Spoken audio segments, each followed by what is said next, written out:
We're diagnosing a brake booster leak right now. I don't know how well you can hear me because the engine's running, but check this out.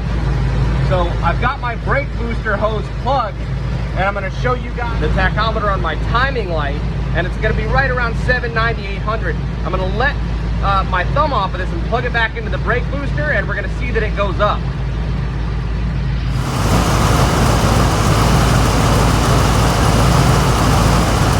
So now we're plugged in. I don't know if you guys can hear the engine change or not, but this hose is now plugged back into the brake booster. I'm going to show you guys the tachometer again. You'll see that it's higher.